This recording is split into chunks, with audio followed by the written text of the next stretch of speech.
जय श्री कृष्णा। राधे राधे भक्तों। आज मैं आपको लड्डू गोपाल की एक सत्य लीला कथा सुनाऊंगी। इसको सुनकर आपका हृदय भाव से भर जाएगा। तो ये लड्डू गोपाल की कहानी है और उनकी एक ऐसे भक्त की है जो निस्वार्थ भाव से अपने प्रभु की सेवा में लीन रहती हैं।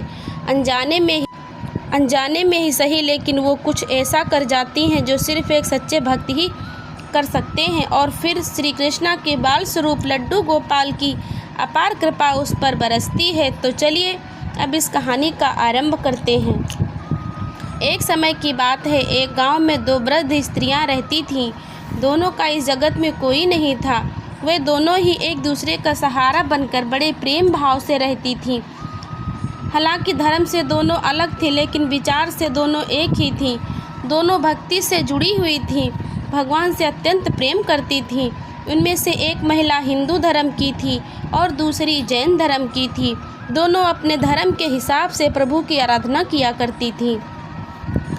उनमें से हिंदू धर्म की महिला थी, उसने अपने घर के मंदिर में श्री बालकृष्ण लड्डू गोपाल की बड़े ही प्रेम भाव से विराजमान किया हुआ था और उन्हें प्रतिदिन एक बालक के भांति प्रातः काल नहलाना धुलाना, सुंदर वस्त्र आभूषण आदि पहनाना, प्रभु को तैयार करना और उनकी सेवा करना किया करती थी। वो उन्हें एक बालक के समान ही मानती थी, इसीलिए कहीं भी जाती, बाहर जाती, उनके लिए फल खिलौने आदि चीज़ें लेकर आती और प्रेम पूर्वक उनको भोग लगाती थी।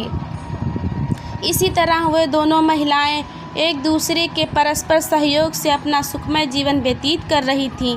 वे दोनों जब पूजा पाठ एवं सभी कार्यों से मुक्त होती थीं, तब बचा हुआ समय एक दूसरे के साथ सुख दुख बांटते हुए व्यतीत करती थीं। कुछ समय बीतने के बाद सावन मास में हिंदू महिला को तीर्थ यात्रा पर जाने का अवसर मिला। तब उसने अपनी अति प्रिय सखी जैन धर्म की महिला से भी तीर्थ यात्रा पर चलने के लिए आग्रह किया। चूँकि वृद्धावस्था अधिक होने के कारण वो चलने फिरने में थोड़ी असमर्थ थी, इसलिए उसने जाने से मना कर दिया और कहा कि मुझे चलने फिरने में परेशानी होगी, इसी कारण तुम्हें भी तीर्थ यात्रा में विघ्न रहेगा, इसलिए तुम चली जाओ, मैं नहीं जा पाऊँगी। तब वो हिंदू महिला उदास मन से तीर्थ यात्रा पर अकेले ही जाने के लिए तैयार हो गई और जाते वक्त उसने उस जैन महिला से कहा, सखी, मैं 1 माह के लिए तीर्थ यात्रा पर जा रही हूँ। मेरे आराध्य श्री कृष्णा बाल स्वरूप लड्डू गोपाल का ध्यान रखना, उन्हें बिल्कुल भी एक बालक की तरह स्नेह करना और उसे कभी कोई दिक्कत ना होने पाए, ऐसा ख्याल रखना। प्रतिदिन स्नान आदि कराकर सुंदर वस्त्र आभूषण पहनाकर भोग लगाना। उस जैन महिला ने सब बातें सुनी और बोली कि हाँ सखी, तुम चिंता मुक्त होकर तीर्थ यात्रा को जाओ, मैं तुम्हारे लड्डू गोपाल का भली भांति ध्यान रखूंगी, कोई कष्ट नहीं होने दूंगी। इतनी सब बातें बताकर वो महिला तीर्थ यात्रा को निकल गई और जैन महिला ने सारा कार्यभार अपने सानिध्य में ले लिया, प्रभु की सेवा अपने हाथों में ले लिया और बड़े उत्साह और उमंग के साथ सुबह उठकर खुद नित्य कर्म से निवृत्त होकर लड्डू गोपाल के स्नान की तैयारी में लग गई। उसके बाद जब वो उन्हें नहलाने लगी तो उस महिला की नज़र जब लड्डू गोपाल जी के पाँव की तरफ पड़ी तो वो दंग रह गई, क्योंकि उनके पैर मुड़े हुए थे, जिसे लड्डू गोपाल के पैर पीछे को मुड़े होते हैं। उसे लगा कि उसकी वजह से उनके पाँव टेढ़े हो गए हैं। इसका मुख्य कारण ये था कि उस महिला ने जब भी उन लड्डू गोपाल को देखा था, वस्त्रों आभूषणों से सुसज्जित देखा था, वो उस बात से अनभिज्ञ थी कि लड्डू गोपाल घुटनों के बल बैठे हुए थे, उनका बाल स्वरूप ऐसा ही है। वो बहुत परेशान हो गई और सोचने लगी कि मैं अपनी सखी से क्या कहूँगी। उसने इतने विश्वास के साथ मुझे जिम्मेदारी दी थी और मैंने लड्डू गोपाल की देखभाल सही से नहीं की। ये सोचकर वो चिंतन में ही बैठी थी कि उसे याद आया कि उसकी सखी ने कहा था कि लड्डू गोपाल सिर्फ एक प्रतिमा नहीं है, बल्कि जीवित होते हैं। बस फिर क्या था, उसने निश्चय किया कि दिन प्रतिदिन उसके पैरों की मालिश करेगी और वो दिन में कई बार ऐसा ही करने लगी। और जैसा कि श्री कृष्ण स्वभाव है, वो है ही इतने कृपालु, दया निधान। उस वृद्ध महिला की इस नादान भक्ति से वशीभूत होकर उन्होंने उस पर अपनी अपार कृपा लुटा दी और एक दिन वो महिला रोज़ की भांति प्रातःकाल उठकर लड्डू गोपाल को नहलाने का प्रबंध कर ही रही थी कि उसकी नज़र उनके पैरों पर पड़ी।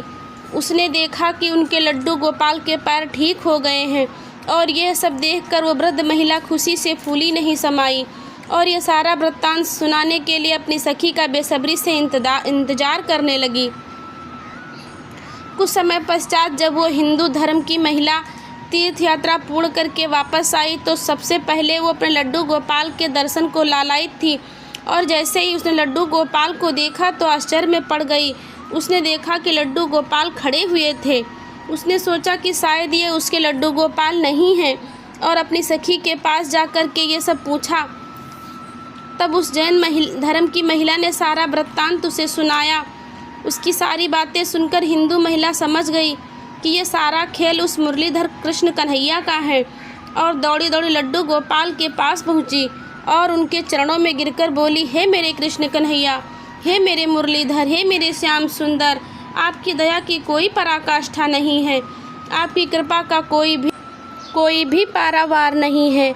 और फिर उस वृद्ध महिला अपनी प्रिय सखी से बोली, हे सखी, तुम धन्य हो, तुम पर श्री कृष्ण की ऐसी कृपा हुई है जो शायद कभी सोच भी नहीं सकता। तुझे नहीं पता कि हमारे लड्डू गोपाल के पाँव तो सदा से ऐसे ही हैं, क्योंकि उनका ये बाल स्वरूप बैठी हुई मुद्रा में है। वे हमेशा से ही ऐसे होते हैं, लेकिन तेरी भक्ति ने उनके इस स्वरूप को ही बदल दिया, उनके पैर सीधे कर दिए। हे प्रिय सखी, तुम महान हो, तुम पर प्रभु की असीम कृपा बरस रही है। तो दोस्तों, जब हम प्रभु के प्रति अपनी श्रद्धा भक्ति भाव प्रकट करते हैं तो प्रभु भी हमारी सेवा से प्रसन्न हो जाते हैं। हमें सिर्फ सच्ची भक्ति और श्रद्धा होनी चाहिए प्रभु के प्रति। तो भक्तों, कैसी लगी ये लीला कथा आपको ज़रूर बताइएगा कमेंट में।